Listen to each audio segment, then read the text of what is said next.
Buenos días. Siempre me parece una muy buena idea hablar de nuestros orígenes, nuestra historia y nuestro presente, como país y como mundo hispanohablante. Y en estas épocas de elecciones en Argentina, elecciones de término medio, me parece una muy buena idea hablar de cómo funcionan nuestras inercias históricas, cómo funciona nuestro país. Recomiendo mucho la lectura de este libro, Córdoba y Buenos Aires, dos proyectos de país, del historiador cordobés Prudencio Bustos Argañarás. Este libro habla de la historia de la Argentina desde la llegada de los primeros españoles hasta la actualidad prácticamente. Hay muchos libros que hablan de la historia argentina, pero considero que este lo hace de la manera más eficiente y asertiva que al menos yo he visto hasta ahora, porque me parece que da con el vector de análisis adecuado para interpretar los hechos históricos y los personajes históricos de la Argentina a través de sus distintos siglos y etapas. Ese vector de análisis es una dialéctica interna que tiene el país y que hay que entender, y que cada país tiene las suyas, y cada región y cada bloque global, y que está resumido en el título, Córdoba y Buenos Aires, dos proyectos de país. La dialéctica interna argentina es Buenos Aires versus interior, puerto versus interior. Y, como digo, todos los hechos y personajes de la historia argentina son reducibles a esa dialéctica. Todos. Escasamente hubo algunos presidentes en la época de 1900, años más, años menos, que supieron estar por encima de esa dialéctica. Pero considero que desde el primer golpe de Estado en 1930 en adelante ninguno estuvo a la altura de esa dialéctica. Todos fueron títeres de una inercia histórica. Voy a comenzar leyendo el prólogo de este libro, el porqué de este libro, y dice así. En este año, 2023, Buenos Aires y Córdoba cumplieron 443 y 450 años respectivamente. A lo largo de esos casi 4 siglos y medio de convivencia, las relaciones entre ellas han atravesado distintas fases. El pleito de jurisdicción sobre dos puertos en el río Paraná, suscitado entre los fundadores de ambas ciudades, el 19 de septiembre de 1573, cuando Córdoba tenía apenas 2 meses de fundada y Buenos Aires todavía no había sido fundada, fue el preludio de esa enmarañada relación. Luego vamos a entrar en detalle acerca de eso. Luego, diferencias de orden geográfico, histórico y cultural condicionaron la gestación en sus respectivos habitantes de idiosincrasias claramente dispares, que, sumadas a intereses contrapuestos, alimentaron una temprana rivalidad. Durante la primera mitad de esa larga historia, Córdoba fue la ciudad más importante de lo que hoy es la República Argentina. Pero a comienzos del siglo XVIII, esa situación comenzó a cambiar, y a mediados de esa centuria, Buenos Aires había alcanzado a Córdoba demográficamente, y tras la expulsión de la Compañía de Jesús, de los jesuitas, en 1767, tomó la delantera. Esto se acentuó notablemente a partir de su designación como capital del Virreinato del Río de la Plata, 9 años más tarde, es decir, en 1776. Los conflictos generados a causa de las invasiones inglesas de 1806 y 1807 y de la Revolución de 1810 marcaron dos claros puntos de inflexión, dando origen a un nuevo periodo de desencuentros que se prolongó a lo largo de todo el siglo XIX y XX y mantuvo momentos de severos contrastes bélicos durante las guerras civiles. Esa perenne rivalidad en la que ambas ciudades han estado, siempre en la primera línea de fuego, expresa la pugna entre dos modelos geopolíticos de organización del país, el federal y el unitario. Bajo la vigencia de cualquiera de ellos es perfectamente posible el desarrollo armónico de una nación. En nuestro caso, el triunfo del centralismo provocó una concentración geográfica de poder y de riqueza que sirve a los intereses locales de la ciudad en donde residen las autoridades de la nación. es decir, la capital federal. Ese es el modelo que defiende Buenos Aires, mientras que Córdoba preconiza el sistema federal, que también ha tenido a lo largo de nuestra historia sus versiones adulteradas.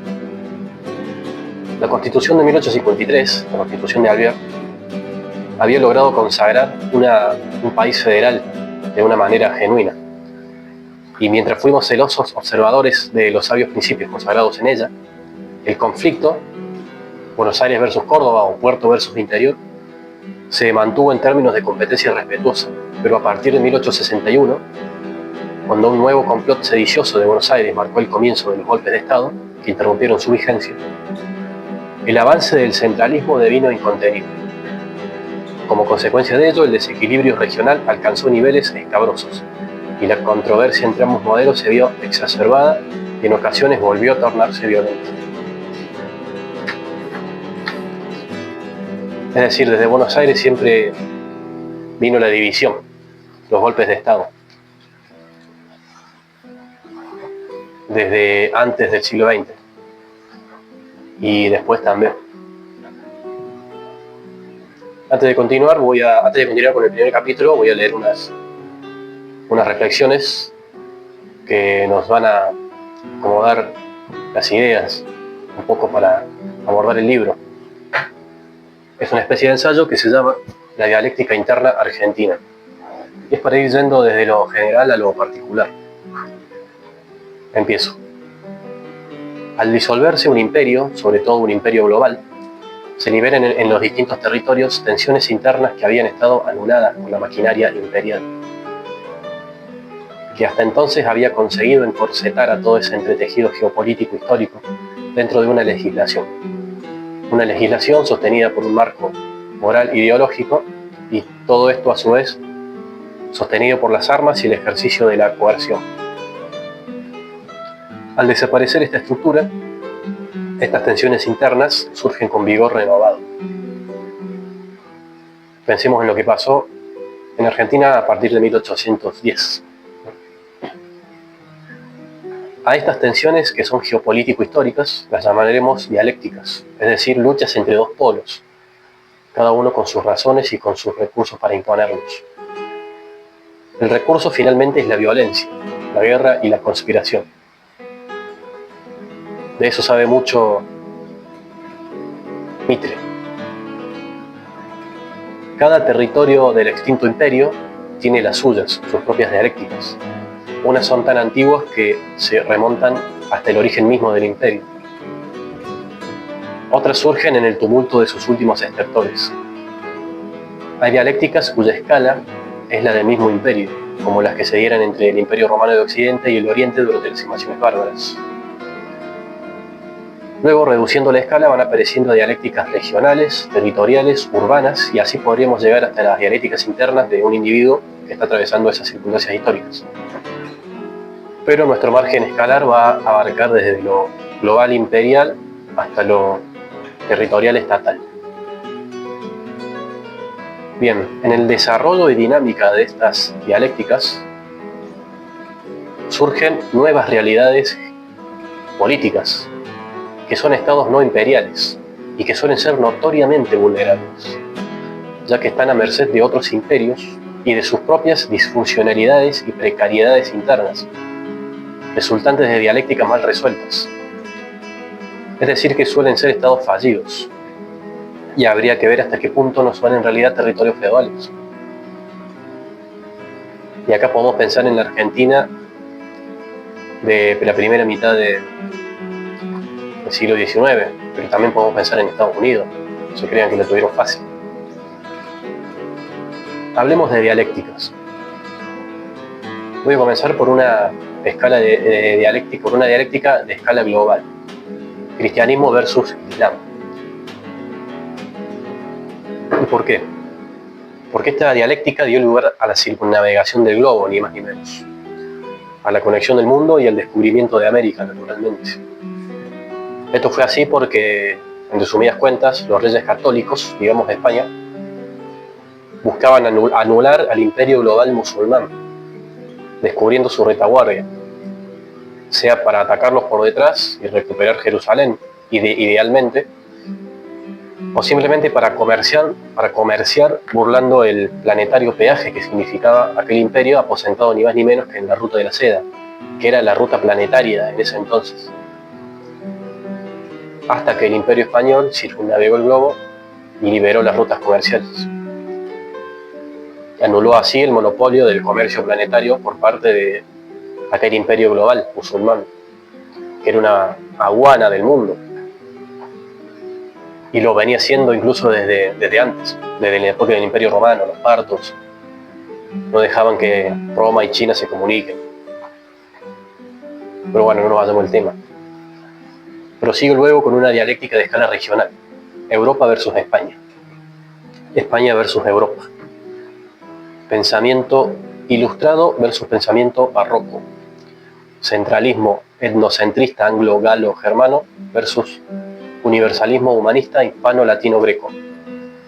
O si queremos resumir a grosso modo, exploradores versus saqueadores. El Imperio Español puede dividirse en dos etapas muy diferentes entre ellas, la gloriosa y la decadente, si nos atenemos a extremos. La primera abarca la dinastía Trastámara y la de los Austrias, es decir, los reyes católicos y sus legítimos sucesores, los Habsburgo, con el rey Carlos V y Felipe II, y los que vinieron después, pero esos dos son los más importantes, porque son los que gobernaban mientras la América se exploraba y se consolidaba.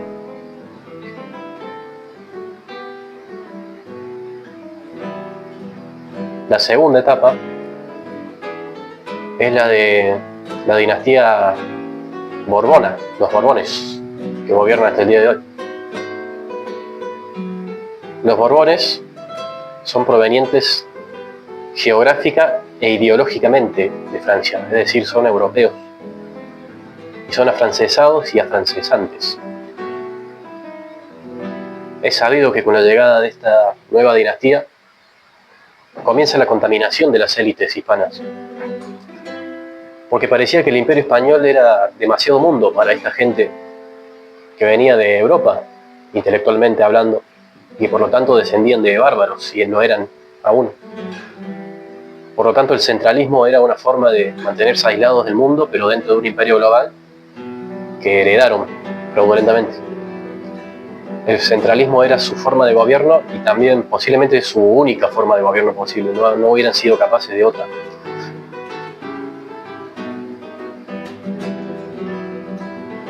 Pero para desarrollar ese centralismo necesitaban poner a trabajar para sí a la maquinaria imperial, es decir, necesitaban reeducar a las élites gobernantes, y lo hicieron y lo hacen hasta el día de hoy. Es por eso que hay un divorcio entre el pueblo y las élites en el mundo hispano, insalvable hasta el día de hoy, y creo que lo habrá siempre.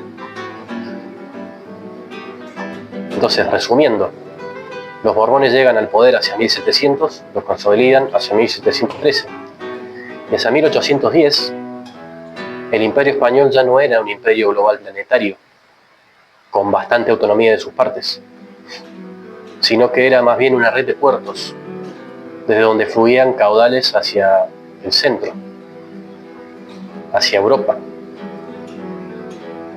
Y los virreinatos ya no eran tales, sino que en realidad ya eran colonias de una red eurocentrista.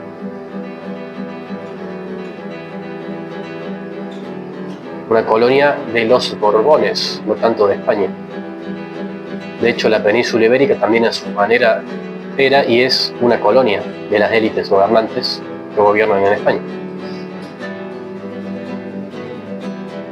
Bien.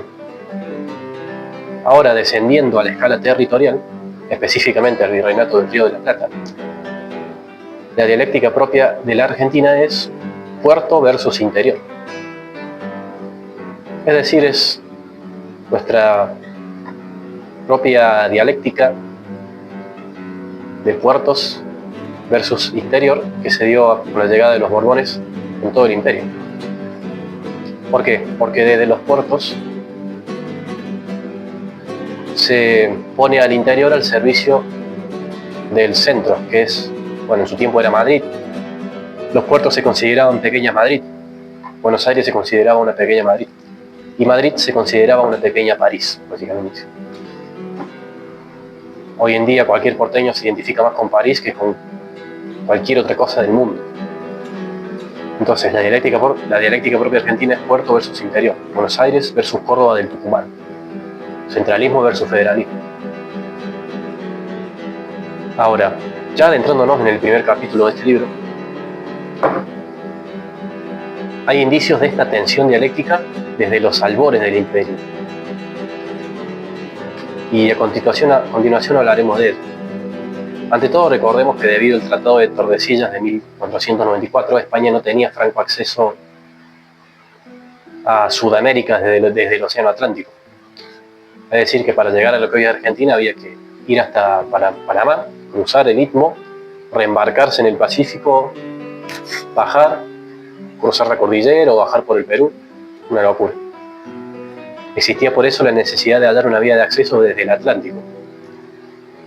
Y fruto de eso fue la expedición en 1516 que dio lugar al descubrimiento del Río de la Plata por Juan Díaz de Solís, iniciando unas 4 décadas de legendariamente desafortunados intentos de establecer asentamientos fijos a lo largo de la cuenca del Paraná. Fracasaron todos, eran abandonados sistemáticamente y despoblados, y al final solamente quedó un asentamiento que era la ciudad de Asunción, arriba. Ahora bien, hacia 1550 comenzó desde el norte, y no sin dificultades, la ocupación permanente y efectiva del actual territorio argentino, que dio lugar a la primera ciudad del territorio, Santiago del Estero.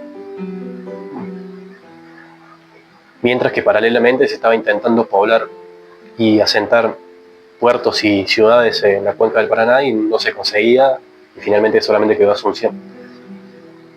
A la par se comenzó a poblar el norte argentino desde el norte, con muchas dificultades pero con más éxito. Lo empezaron a hacer porque se había descubierto la Sierra del Plata, en Potosí, en Bolivia. Y en el norte argentino había una serie de confederaciones de tribus que atacaban al Imperio Inca, o lo que después fue el Virreinato del Perú, sistemáticamente. Entonces se intentó crear en el norte argentino un cinturón de ciudades, caminos y fuertes para frenar esas incursiones, porque ahora esas tierras del sur de Bolivia cobraban una nueva importancia debido al asentamiento minero de Potosí. Era demasiado importante. Y por otro lado, a su vez, por ese mismo motivo, recobraba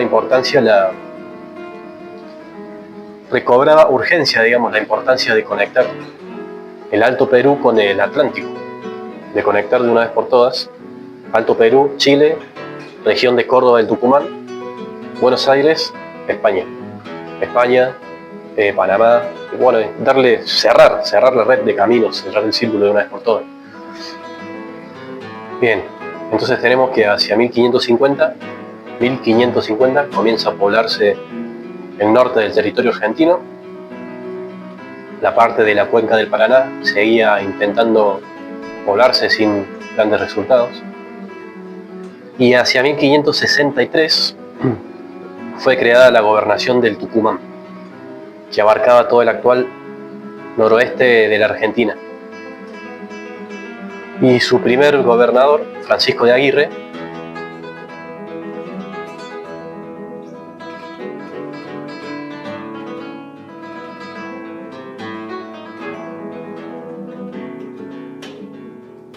era partidario y protoejecutor de un proyecto que él mismo describe de la siguiente manera, que él mismo describe en la siguiente carta al virrey del Perú, don Francisco de Toledo: irme con 120 hombres muy bien armados a una noticia que yo tenía de tiempos antiguos, la mejor y más rica de cuantas yo he visto, que está entre la cordillera de Chile y el Río de la Plata, a poblar allí un pueblo en medio de 2 ríos que entran en el Río de la Plata, a donde pretendía poblar un pueblo en el mismo río que entra a la Mar del Norte. La Mar del Norte es el Océano Atlántico, por donde se pudiese ir a España sin peligro de corsarios y en 30 o 40 días. Bueno, los 2 ríos de los que habla son básicamente el primero y el cuarto, sería. Y la tierra de la que habla es la que va desde Chile a Buenos Aires, es decir, todo el interior de la Argentina. Córdoba, está en medio de todo eso. Es decir, Córdoba, la fundación de Córdoba era parte de un proyecto muy grande, muy ambicioso y de escala imperial global. Los partidarios de este proyecto le escribían al rey Felipe II, describiéndole sus beneficios, y le aconsejaban que él, por su parte, repoblara el puerto de Buenos Aires y aquel llamado la Torre de Gaboto, que era otro asentamiento fallido que había quedado ahí sus despojos y servía como hito, como referencia. Le pedían que enviase 500 hombres a poblar el puerto de Buenos Aires a cargo de un capitán con título de gobernador de Buenos Aires, y a otros 100 o 150 a poblar el puerto de Gaboto. Bien, finalmente el rey Felipe II envía un gobernador a poblar el puerto de Buenos Aires, pero el gobernador ese llega hasta Asunción porque era la única ciudad que había quedado. Este hombre desde Asunción envía a Juan de Garay a que baje y funde puertos, funde 2 puertos a lo largo del Paraná y que finalmente funde Buenos Aires. Paralelamente, Cabrera, Jerónimo Luis de Cabrera, era un partidario y ejecutor de este proyecto de abrir las tierras, que le decían, que era un proyecto que incluso venía desde la época de los incas, porque hay testimonios de que había colonias incas o proto-incas en la zona del Paraná. Abrir las tierras. Cabrera venía bajando con ese proyecto. Cabrera viene, funda Córdoba, y a los 2 meses ya estaba en el Paraná. Fundó Córdoba y a los 2 meses salió en línea recta oeste-este hasta el Paraná. Llegó hasta el puerto de Gaboto, la Torre de Gaboto, esos restos, y fundó ahí un puerto. Luego 7 leguas más arriba fundó otro. Y ahí fue cuando se encontró con Juan de Garay, que venía bajando con la intención de fundar puertos para la gobernación de Buenos Aires. Y bueno, ese suceso es lo que demarcó la historia argentina hasta el día de hoy. Ahí ya se vio la dialéctica interna que iba a sacudir a la Argentina. Porque ¿qué pasó?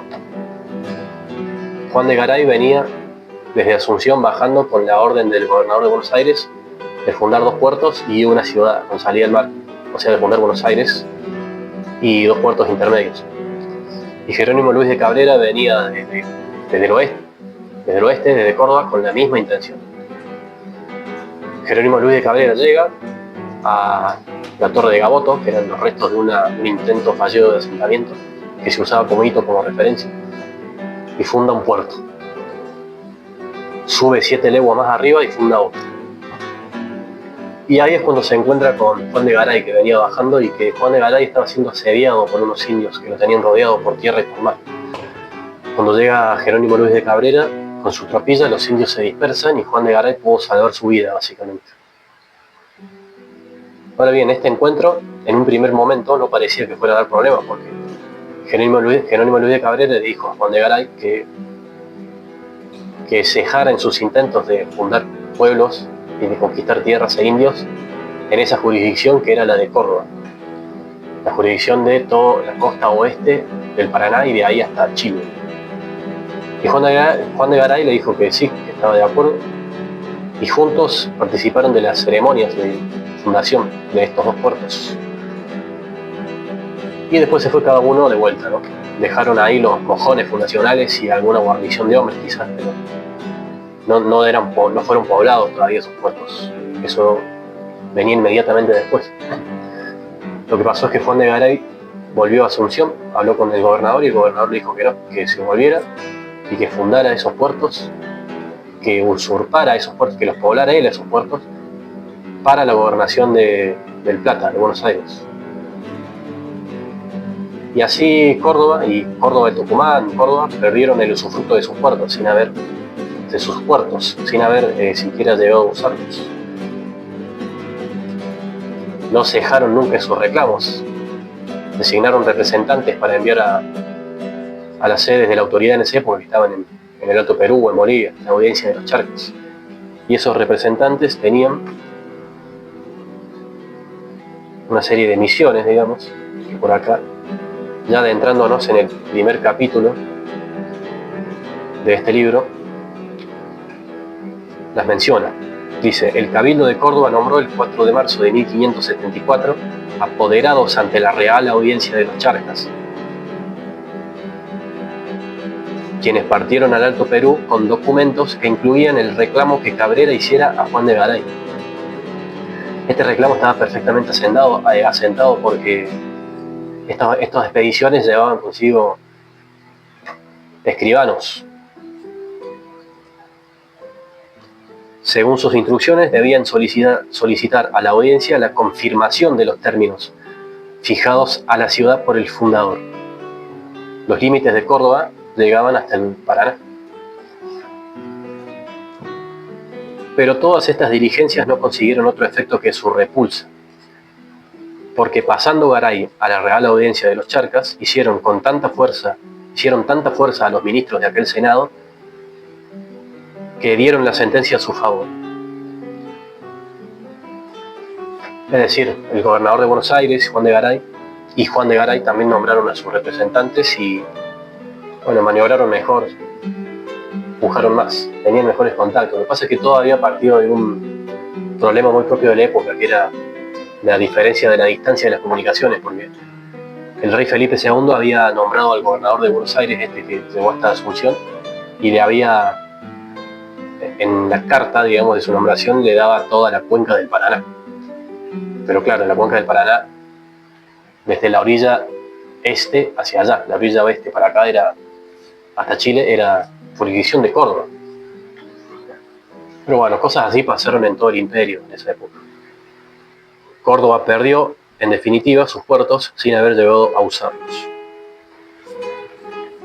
La corona no descartaba acceder a los requerimientos portuarios del Tucumán, lo que se desprende de la Real Cédula enviada por su majestad al presidente y oidores de la Real Audiencia de los Charcas en 1592, en las que les requería que den su parecer sobre la pretensión de la provincia del Tucumán de que se le dé el puerto de Santa Fe o la Torre de Gaboto, que eran los dos puertos intermedios entre Asunción y Buenos Aires. Por otro lado,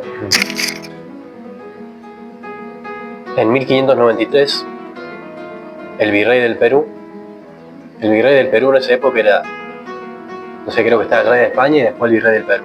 La importancia del Perú en esa época era muy grande. Nombró en 1593 a don Hernando de Zárate gobernador del Tucumán y del Río de la Plata, unificando así bajo un mismo mando ambas gobernaciones, decisión que fue confirmada por Felipe II. A esa reunión de ambas jurisdicciones bajo un mismo nombre, bajo un mismo gobierno, ya le había propuesto el rey el licenciado Matienzo. El licenciado Matienzo era un personaje muy importante de la época, que fue el que venía gestionando este proyecto de abrir las tierras, de bajar desde el Perú, fundar básicamente Córdoba, y de ahí fundar Buenos Aires y instalar puertos en el Paraná, todo gestionado por Córdoba. Ese es el plan original. Decían así, que el que hubiese de ser gobernador de Paraguay, de la cuenca del Paraguay, lo fuese también del Tucumán, por estar juntas aquellas gobernaciones y evitar las reyertas que entre ellas ha habido y habrá sobre si son del uno o del otro los pueblos que de nuevo se pueblan. Claro, ya sabían que potencialmente se iba a generar esta dialéctica que finalmente se generó y que llega hasta el día de hoy. Desde una perspectiva geográfica, los derechos invocados por Córdoba parecen de menor entidad que los de la gobernación del Plata, pues resulta más lógico que fuera esta la dueña de las aguas y de las costas, del curso fluvial del que tomaba su nombre y de sus ríos tributarios, es decir, de la cuenca del Paraná. Pero la historia le daba la razón a los cordobeses, ya que fue Cabrera y no los rioplatenses el primero en fundar dos puertos sobre el Paraná. Y a pesar de que Santa Fe, Corrientes y Buenos Aires fueron fundadas desde Asunción, Buenos Aires no es originada por un pensamiento desde la Asunción, representado por Garay, sino que fue un proyecto que se llevó a cabo, sugerido por el espíritu provisor del licenciado Matienzo, desde la Audiencia de los Charcas, no como un puerto destinado al Paraguay, para nada, sino a modo de una salida al Atlántico para los productos de la gobernación del Tucumán y como portal de entrada para las mercancías de la metrópoli. El puerto es producto de la gobernación del Tucumán, es fruto de una obra constructiva elevada en 39 años, entre el desastre de la Buenos Aires de Pedro de Mendoza y la natividad de la Buenos Aires de Garay. El pleito de Cabrera y Garay parece haber marcado a fuego el carácter de las relaciones entre Córdoba y Buenos Aires, llevando a ambas a erigirse en abanderadas de los dos modelos geopolíticos que pugnan y se enfrentan desde hace más de 2 siglos, desde 1810. El país al servicio del puerto, el plan centralista, o el puerto al servicio del país, el proyecto federal. Entre Jerónimo Luis de Cabrera y Juan de Garay no hubo una relación conflictiva y de hecho sus descendientes contrajeron matrimonio entre ellos. Pero entre Córdoba y Buenos Aires sí hubo relaciones conflictivas y momentos de amistad también, supongo, de amistad. Entonces, esta es la dialéctica interna argentina. Es la que atraviesa todas las etapas y los siglos, los hechos y sus personajes, y todos los hechos y personajes de la historia argentina son reducibles a esta dialéctica. Ninguno supo estar por encima de ella, salvo escasas excepciones, sobre todo hacia 1900. El presidente Juárez Selman estaba muy por encima de esa dialéctica. Todos los proyectos de su partido, el Partido Autonomista Nacional, estaban muy por encima de estas dialécticas. También Alvear, la Constitución de Alvear, de la cual se dicen muchas estupideces como acerca de todo. La Constitución de Alvear fue la que proclamó, estableció el sistema federal para la Argentina, un sistema genuinamente federal. Y se le critica sobre todo que estableció la libre navegación de los ríos, motivo por el cual hasta el día de hoy no podemos cobrar impuestos a los ríos, a la navegación de nuestros ríos interiores con salida al mar, como si hacen Estados Unidos y otros países. Pero hay que entender por qué se llegó a eso, no criticarlo por criticar. Esa fue una medida desesperada y necesaria en su momento, para que Buenos Aires no monopolizara el uso de los ríos. Buenos Aires. Por eso había que liberar la navegación de los ríos. Porque Buenos Aires usaba los recursos de la aduana para enriquecerse y con esa riqueza armar ejércitos y con esos ejércitos invadir el interior. Y lo hacía de manera compulsiva y cíclica. Yo creo que es un psiquiatra el que tiene que explicar por qué hacían eso. Yo creo que nos podemos remontar a los orígenes de Buenos Aires, cuando durante muchos años, muchas décadas, Buenos Aires fue un lugar lamentable, lleno de hambre, escasamente poblado. Los indios que había ahí eran muy hostiles y no podían trabajar la tierra. Entonces se aferraban al puerto como único medio de supervivencia y se aferraban a su monopolio ilegítimo como una forma de una sensación de control y de libertad y de poder. Pero bueno, luego Buenos Aires llegó a ser más poblada y con mayor riqueza que Córdoba, y esa actitud siguió hasta el día de hoy. Y vamos a leer otra cosa que dice por acá, ya hacia el final del libro, en sus últimas páginas, podemos leer lo siguiente: para tener conciencia de la magnitud actual del problema del centralismo, es menester sumar a la ciudad de Buenos Aires, con 230 kilómetros cuadrados y 2.900.000 habitantes, el área que la rodea, el llamado conurbano, con 13.285 kilómetros cuadrados, con una población de 14.800.000. Es decir, el AMBA, la ciudad verdadera, el área metropolitana de Buenos Aires. Albergan un total de 17.700.000 almas, el 39% del total del país, apiñado en el 0,48% del territorio nacional.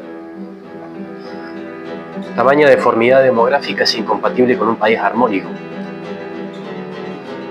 Pero aun si la distribución de los recursos nacionales se analiza a la luz de dicha realidad, la discriminación alcanza hoy cotas intolerables, mediante fondos discrecionales y subsidios. Toda la región del AMBA y Capital Federal es la depositaria del grueso de los subsidios nacionales.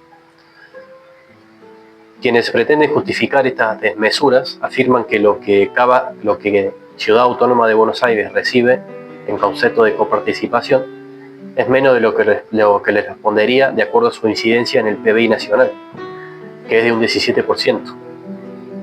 Pero esto es falso, porque los aportes de la Ciudad Autónoma de Buenos Aires no son genuinas, sino que son el resultado de incluir en ella la producción de bienes y servicios de demanda final generada por las empresas nacionales. Es decir, son la última cadena de una generación de riqueza, son el último eslabón de una cadena de generación de riqueza que comienza en el interior.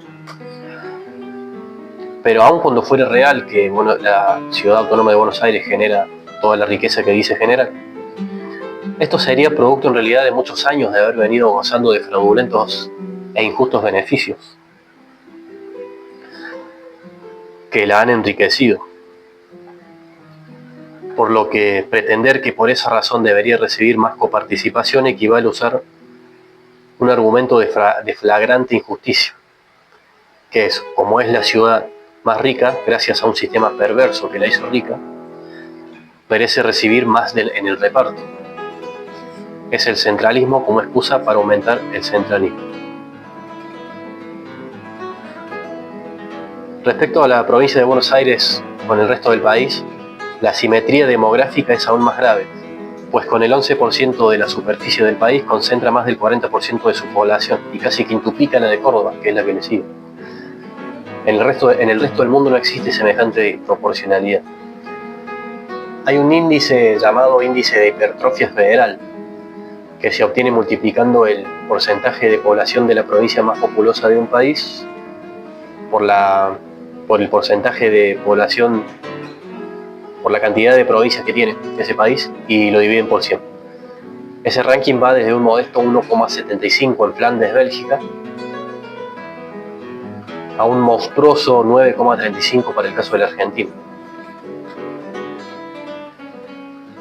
Bien, se ha llegado a una monstruosa y aberrante desproporcionalidad y falta de armonía en el país en cuanto a su población y por lo tanto a sus recursos económicos. Y no fue de un día para el otro, todo comenzó con esta compulsión porteña bonaerense de acumular poder y riquezas. Luego tuvo sus hitos. Primero fue el hito de la consolidación definitiva del sistema concentralista, que vino con el gobierno de Rosas. Rosas puso fin a los reclamos federalistas, asumiendo el nombre de federal, para consolidar el centralismo, básicamente. Esto de los rosistas no tienen ni idea, nadie sabe nada de nada. Otro hito fue Perón, otro ignorante. Más ignorantes son los peronistas. Perón creó básicamente el conurbano bonaerense, que es la prolongación virtualmente hasta el infinito de la ciudad de Buenos Aires. Y ahí comienza la desproporcionalidad desmedida, el centralismo desmedido. Entonces, como decíamos, los personajes y hechos de la historia argentina son reducibles a esta dialéctica. Y solamente quienes demuestren estar por encima de ella son dignos de consideración. Los demás son títeres, son simples títeres de la historia, arrastrados por las inercias de la historia, por las inercias de la dialéctica interna argentina. Perón fue un títere que solamente quería acumular poder, nada más, compulsivamente, patológicamente, bien a lo porteño. Perón murió sin saber lo que él fue y por qué hizo lo que hizo. Lo que Perón hizo fue acumular poder, nada más. Cualquier otra cosa que haya pasado en su gobierno son circunstancias históricas anecdóticas y que no dependieron de él. Lo mismo puede decirse de todo el kirchnerismo. No hizo nada de propia iniciativa. Fueron títeres arrastrados por una inercia histórica. Y posiblemente lo mismo pueda decirse de Milei. Lo mismo puede decirse de Schiaretti,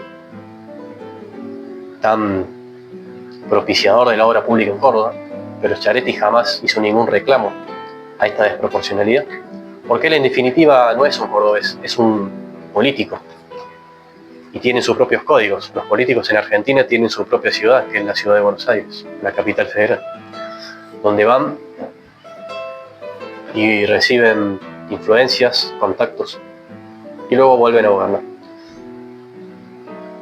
En el país hay más o menos unas 12 provincias o algo así, que son un poco menos de la mitad, que son las que generan más de lo que luego reciben en coparticipación. Córdoba, Santa Fe, la provincia de Buenos Aires también. Y luego hay otras provincias que reciben más subsidios, reciben más dinero del que generan, que son los territorios feudales que todos conocemos, ¿no? Formosa, por ejemplo. Esas tierras son de gobiernos peronistas, históricamente hablando. Son señores feudales.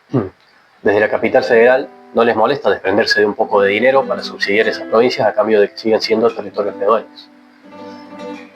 Lo que es el conurbano bonaerense es otro gran nicho peronista. El territorio bonaerense es un lugar que cuando gobierna gobiernos peronistas recibe beneficios y subsidios que cuando gobiernan otros gobiernos no se los suelen dar. El bonaerense es alguien que vive por y para el peronismo. Fue creado por Perón, fue su dios creador. Respecto a Córdoba particularmente, es contradictorio que el cordobés vote gobiernos peronistas. Los gobiernos peronistas son todos bonaerenses y centralistas. Pero bueno, por otro lado, reconozcamos que no hay candidato. Del otro lado no hay candidato. Milei supuestamente es una alternativa, pero la historia lo juzgará, y lo juzgará más pronto que tarde. Hay que analizarlo según esta dialéctica, según este vector de análisis. Centralismo versus federalismo. Interior, puerto versus interior. Si él no hace nada en contra de esto, todo lo demás que haga es anecdótico, porque al final el país va a seguir siendo siempre el mismo. Y siempre los grandes cambios en la Argentina, a partir de 1810 en adelante, salvo excepciones en la generación ahí del 80, Miguel Juárez Selman, todos los grandes sucesos del país fueron siempre por causas externas, por booms económicos, el boom del trigo en la época del inservible de Perón, el boom de la soja en la época de los ignorantes kirchneristas. Ellos ni siquiera serían recordados sus nombres si no fuera porque coincidieron con esos booms económicos. Hablamos del principio y del fin de este libro, del principio y del fin de la historia argentina, pero en el medio pasaron un montón de cosas que justifican por demasía las conclusiones que he dicho. Por favor, que no se te ocurra contradecirme nada si no leíste este libro primero. Pero bueno, podremos seguir hablando luego de sus capítulos y repasando la historia argentina. Muy interesante. Como lo haremos desde un vector de análisis adecuado, no perderemos el tiempo, no acumularemos datos en vano, como me pasó a mí en la secundaria, por ejemplo. En fin, sepamos en qué país vivimos, no hablemos estupideces, porque estos temas son serios.